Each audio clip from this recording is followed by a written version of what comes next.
కానీ ఎలక్షన్స్ తర్వాత వచ్చింది కాదు. అంటే రిపోర్ట్ శాంపిల్ సైజు కూడా మీరు అన్నట్టు 2500 కాదు, కేవలం 1200 మంది శాంపిల్ సైజే ఉంది.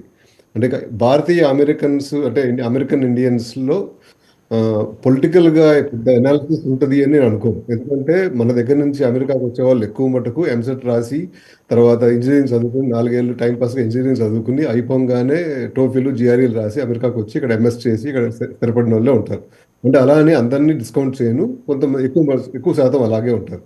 ప్లస్ మనం అమెరికాకు వచ్చిన కొత్తలో మనలో ప్రతి ఒక్కళ్ళు ఇండియన్స్ ప్రతి ఒక్కళ్ళు ఒక డెమోక్రాట్ లాగానే ఫీల్ అవుతారు. ఎట్లా అయితే మన ఇండియాలో పాతికేళ్ల లోపు ఉన్న వాళ్ళందరూ కమ్యూనిస్టులు, పాతికేళ్ల తర్వాత అంతా క్యాపిటలిస్ట్ లాగా మన అమెరికాలో కూడా అంతే ఉంటుంది. ఎందుకంటే అంటే మనం ఇక్కడ సెటిల్ అయ్యేటప్పుడు ఏమో డెమోక్రాట్గానే ఉంటాం.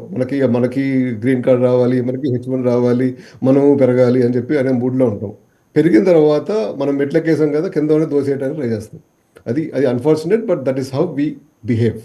సో అలా చూసుకుంటే అండి 100% అంటే అప్పుడు మనం చెప్పినట్టుగా బైడెన్కి ఏకపక్షంగా బైడెన్ సపోర్ట్ చేశారు అనేది మాట అబద్ధం.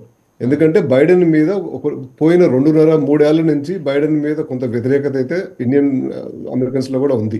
అంటే ట్రంప్ ఎలాగో ఏదో ఒకటి కింద మీద పెట్టి ఏదో పీటో ఏదో ఒకటి పెట్టి మార్కెట్ని ప్రైజ్ చేస్తాడు. బైడెన్కి అదేం చేత కావట్లేదు. బైడెన్ సమర్థవంతంగా బయట ప్రెస్ మీట్లు కూడా చెప్పట్లేదు. ఒక హెల్తీ అట్మాస్ఫియర్గా ప్రెసిడెంట్ ఉన్నాడు అనేది లేదు. అంటే ఇదే ఫస్ట్ టైం అనుకుంటా ఒక ప్రెసిడెంట్ ఆయనకి హెల్త్ బాగోక నేను ఇంకోసారి ఎలక్షన్లో పోటీ చేయను అని చెప్పి మానేసుకున్నది కూడా ఇదే. కాకపోతే అన్ఫార్చునేట్గా ఏంటంటే చాలా లేట్ చేసేటప్పటికి కమలా హారిస్కి ఎక్కువ టైం లేదు. అలా అని అంటే ఇప్పుడు ఇండియా దాంట్లోనే ఆ సర్వేలోనే కమలా హారిస్ గురించి కూడా అడిగారు. కమలా హారిస్ గురించి అడగటానికి అసలు కమలా హారిస్ గారు అంటే రాజకీయాలకి మనకు నేషనల్ వైడ్ రాజకీయాలకి కొత్త. లాస్ట్ టైమే వైస్ ప్రెసిడెంట్గా గెలిచారు. అలా అని పోయిన ప్రెసిడెంట్గా గెలిచిన తర్వాత కూడా ఈ 4 ఏళ్లలో కూడా ఒక్కసారి కూడా ప్రెస్ మీట్లో పెట్టి ఒక సమర్థవంతంగా ఏదైనా వాదన వినిపించారని కానీ, సమర్థవంతంగా ఒక దేశానికి వెళ్ళి ఒక దేశంకి సంబంధించిన విషయం మాట్లాడారని కానీ ఏమీ లేదు. అంటే ఆమె ప్రొఫైల్లో ఒక రకమైన వీక్నెస్ ఉంది. ఇండియన్ కమ్యూనిటీలోనే ఎక్కువ మటుకు ఎలక్షన్స్ మొదలు మీరు అడిగితే ఎక్కువ మటుకు సార్ కమలా హారిస్కి ఇచ్చారు, కానీ ఆమెకు ఇవ్వకుండా కొంచెం టైం తీసుకుని మిషేల్ ఒబామాకో ఇట్లా ఇస్తే ఈజీగా ఉండేది అనే థాట్ ప్రాసెస్ ఎక్కువ ఉంది. అంటే ట్రంప్ గెలుస్తాడు అనే దానికి ఎక్కువ ఊతం ఇచ్చింది జో బైడెన్ చేతగానితనం, కమలా హారిస్ని ప్రెసిడెంట్ నామినీగా పెట్టుకోవటం. ఈ రెండు తప్ప ట్రంప్ మీద అంత పెద్ద ప్రజల్లో అంత ఆసక్తి కానీ అది కానీ లేదు.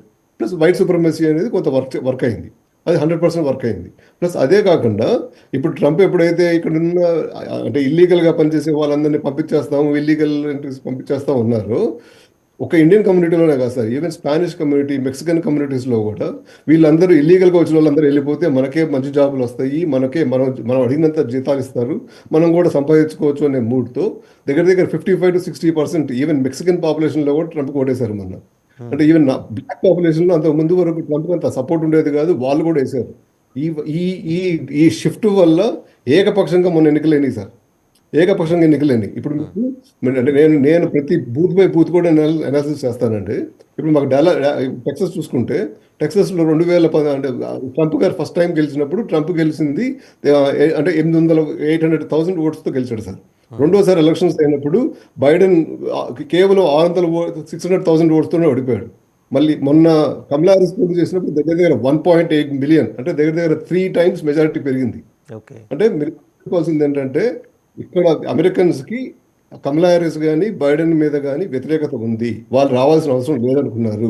ఈవెన్ ఇండియన్ కమ్యూనిటీస్ మా ఫ్రిస్కో సిటీలో చూసినా కూడా, అంటే ఫ్రిస్కో సిటీలో ఉన్న అన్ని బూతుల్లో చూసినా కూడా ఏదో 2-3 బూతులు తప్ప అంటే మిగిలిన అన్ని బూతుల్లోనూ ట్రంప్ హ్యాండ్స్ డౌన్ కొట్టేశాడు సార్.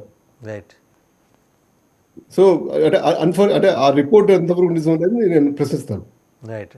ఒకసారి ప్రసాద్ గారి అభిప్రాయం ఏంటో తెలుసుకుందాం. ప్రసాద్ గారు మీరేమంటారు ఆ రిపోర్ట్ మీద? నమస్తే అండి. ఇప్పుడు మీరు అన్నట్టు ఇప్పుడు ఆ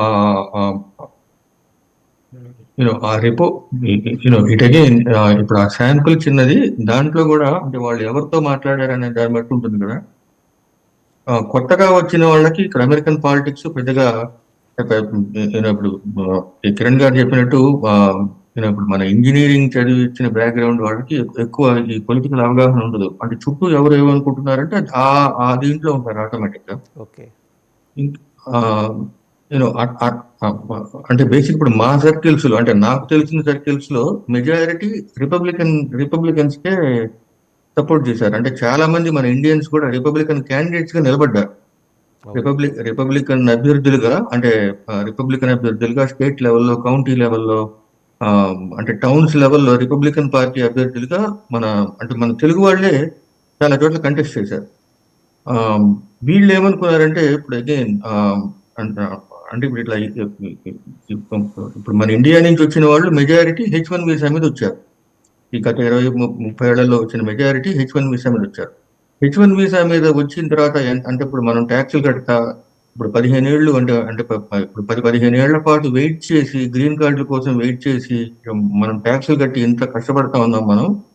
అదే ఇల్లీగల్ గా వచ్చిన వాళ్ళకి అసలు అంటే వాళ్ళు ట్యాక్స్ కట్టే పని లేదు, అసలు ఏమీ అంటే అసలు ఏ ఇది లేకుండా వాళ్ళు